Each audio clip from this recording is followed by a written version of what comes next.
राजद तो लोकसभा में खाता भी नहीं खोल पाया।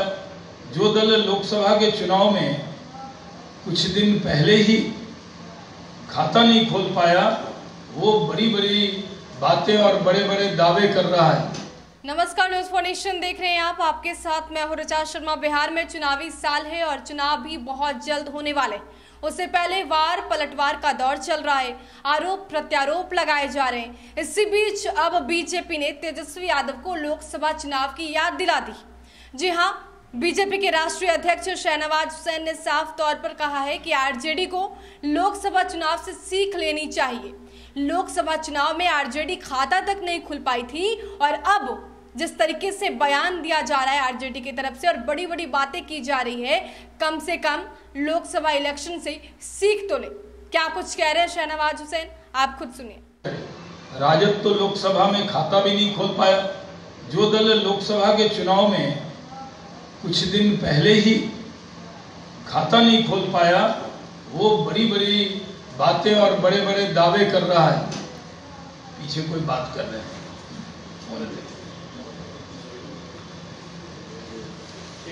इसलिए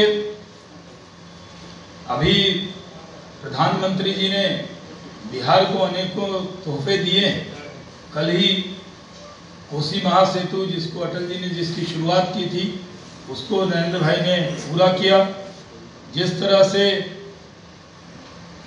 21 तारीख को मेरे लिए बहुत खुशी की बात है कि मेरा ड्रीम प्रोजेक्ट था बीरपुर से बीरपुर, जो हमारी कर्म भूमि या जन्मभूमि को जोड़ता है, उसमें उस रोड का नाम ही है NH 106, 137 किलोमीटर।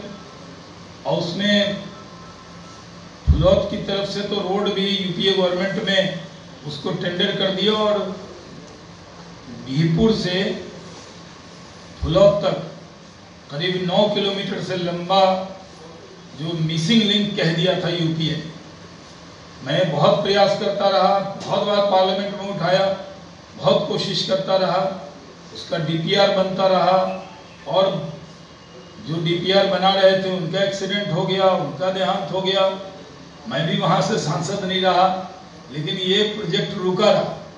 वो कोसी पर और बिहार का सबसे लंबा पुल होगा, जिसका कल प्रधानमंत्री जी ने 21 तारीख को वो शिलान्यास करेंगे। और भागलपुर में ही गंगा जी पर एक अलग से पैरेलल एक पुल वहां पर बनाने का वो ऐलान पहले किया है और उसका भी शिलान्यास करेंगे। ऐसे बिहार में अनेक योजनाओं का शिलान्यास करेंगे, क्योंकि दो विषय भागलपुर से रिलेटेड थे। एक जिले में 2 लंबा पुल, यानी कभी किसी जिले के भाग्य में ऐसा सौभाग्य नहीं आया हो कि कोसी पर बिहार का सबसे लंबा पुल और गंगा जी पे भी पैरेलल एक बड़ा पुल। उसके बाद उन्होंने भागलपुर से हल्दिया के लिए भी 571 करोड़ रुपए दे दिए हैं, जो देवघर जाएगा। बगल में देवघर में भारत सरकार एयरपोर्ट बना रही है, तो उससे भागलपुर के लोगों को भी लाभ होगा।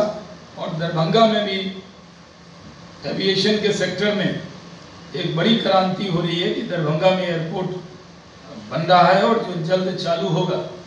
जब पटना एयरपोर्ट के बाद जब मैं सिविल एविएशन मिनिस्टर था, तब गया में एयरपोर्ट बना, जिससे पूरे साउथ बिहार के लोगों को उसका लाभ है। और मिथिला में जब दरभंगा में एयरपोर्ट बनेगा, तो पूरे मिथिला के इलाके में, यानी सुपौल, सहरसा, मधेपुरा, उधर मधुबनी, झंझारपुर, दरभंगा, यहाँ तक समस्तीपुर, उनके लिए दरभंगा से हवाई जहाज पकड़ना आसान होगा। आखिर जवाब कांग्रेस और राजद के नेताओं को देना चाहिए कि आपने आलोचना के अलावा किया क्या है। आज नरेंद्र मोदी जी के नेतृत्व में ये देश आगे बढ़ रहा है। कोरोना से एक मजबूत लड़ाई भारत सरकार और बिहार सरकार ने लड़ी है। बिहार के लोग पूरी ताकत से फिर से नीतीश कुमार जी को मुख्यमंत्री बनाएंगे, क्योंकि उन्होंने फर्क साफ दिखा दिया है कि पहले की सरकारें क्या करती थी और नीतीश कुमार जी के नेतृत्व में कितना बेहतरीन काम बिहार में हुआ है। और जब से नरेंद्र मोदी जी प्रधानमंत्री बने, कुछ मिला तो अटल जी के वक्त में मिला, उसके बाद मिला तो 10 सालों के इंतजार के बाद बिहार से मोहब्बत करने वाले नरेंद्र मोदी जी ने बिहार को दिल खोलकर बहुत सारे तोहफे दिए हैं। हम बिहार की जनता की तरफ से उनका शुक्रिया अदा करते हैं और इस बार के चुनाव में हम इकट्ठे एकजुट होकर चुनाव में जाएंगे और भारी बहुमत से सरकार बनाएंगे। बहुत बहुत धन्यवाद।